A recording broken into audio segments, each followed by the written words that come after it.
दोस्तों, भारतीय जनता पार्टी 2024 के लोकसभा चुनाव में हार की डर की वजह से और विपक्ष के इंडिया गठबंधन से घबराकर एनडीए सरकार ने 5 दिनों का विशेष सत्र बुलाया है और ये 18 से 22 सितंबर को होगा विशेष सत्र।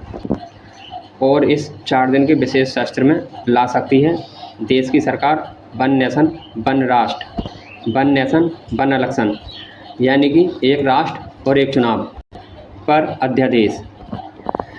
इंडिया गठबंधन जैसे जैसे मजबूत हो रहा है और इंडिया गठबंधन परिवार में दल हर बार की बैठक में रहे हैं। विपक्ष के इंडिया गठबंधन की पहली बैठक बिहार में हुई थी, उसमें 15 राजनीतिक दल शामिल हुए थे और विपक्ष की इंडिया गठबंधन में जो कि दूसरी बैठक थी जो बेंगलोर में हुई थी, उसमें 26 दल शामिल हुए थे। और जो आज बैठक हुई है मुंबई में तीसरी इंडिया गठबंधन की, उसमें 28 राजनीतिक दल शामिल हुए हैं और आने वाले लोकसभा चुनाव से पहले और कई बैठक होने की उम्मीद की जा रही है और इन बैठकों में और कई राजनीतिक पार्टी शामिल होने की उम्मीद है।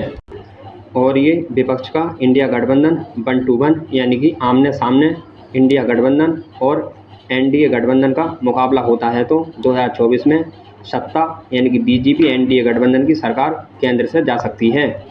2024 के लोकसभा चुनाव में हार की डर की वजह से एक राष्ट्र एक चुनाव अध्यादेश ला सकती है देश की सरकार एनडीए सरकार।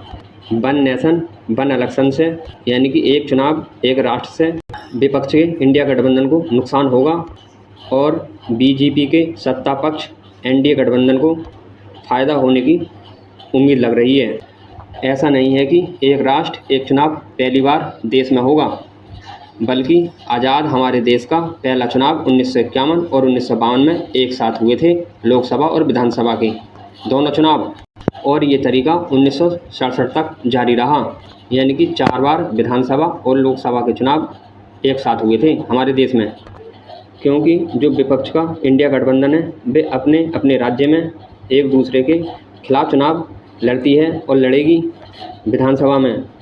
और दूसरा फोकस जो राज्यों में लोकसभा का चुनाव भी साथ में होगा, उस पर राज्य की जो पार्टियां हैं राज्य स्तर की अपने अपने राज्यों में विधानसभा पे फोकस रखेंगी, लोकसभा चुनाव पे कम फोकस रहेगा। जैसे कि एनडीए के ज़्यादा सांसद बनेंगे क्योंकि उसका वोट नहीं कटेगा और विपक्ष अलग अलग लड़ेगा विधानसभा के स्तर पर और लोकसभा में एक दूसरे के खिलाफ रहेंगे, तो इंडिया गठबंधन के लोकसभा के सांसद कम बनेंगे, जिससे कि देश में फिर आने वाले टाइम 2024 में भारतीय जनता पार्टी यानी कि एनडीए की सरकार बनने की उम्मीद ज़्यादा रहेगी।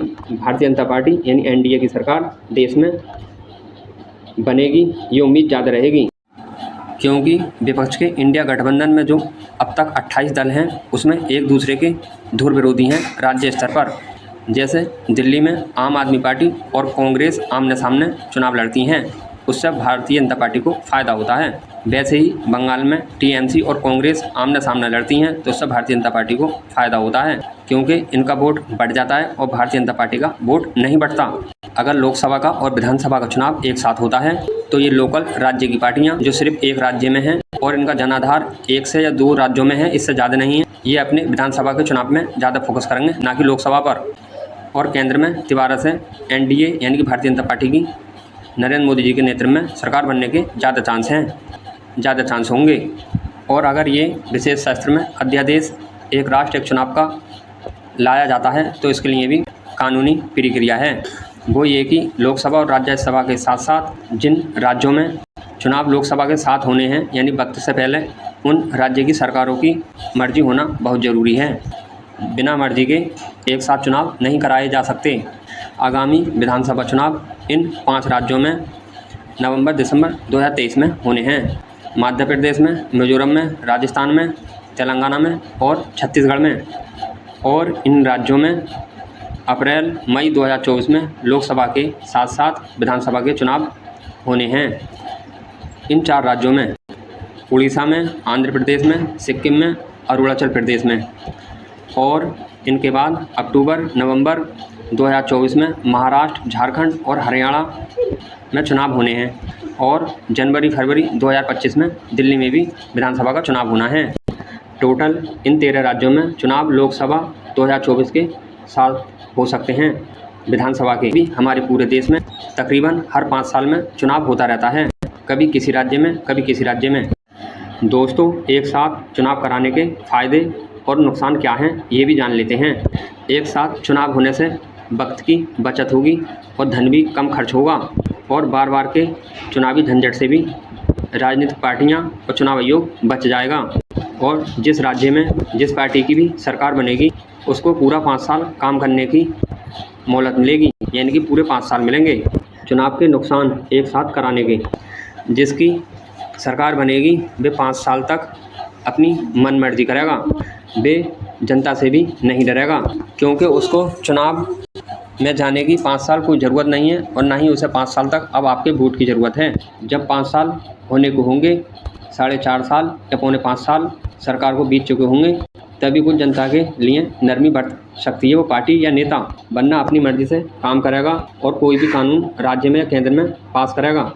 उसको हार का डर नहीं होगा कि उस राज्य में इलेक्शन है, अगर हमने जनता के हिसाब से काम नहीं किया तो जनता हमें वोट नहीं देगी। कभी कहीं इलेक्शन होता रहता है, तो इससे राजनीतिक पार्टियों में डर बना रहता है और वो जनता के हित में काम करती रहती हैं कि जनता जो कह रही है वैसा करो, वरना ये वोट नहीं देगी। और ईवीएम मशीन भी बहुत ज़्यादा तादाद में चुनाव आयोग को लानी पड़ेंगी चुनाव कराने के लिए, और वोट गिनते हुए बहुत टाइम लगेगा, यानी कि काउंटिंग में 2 दिन भी लग सकते हैं या 3 दिन, क्योंकि विधानसभा के भी वोट गिने जा रहे होंगे और लोकसभा के भी, जिससे कि पुलिस प्रशासन को भी दिक्कत होगी। सब जगह सुरक्षा के इंतजाम करना।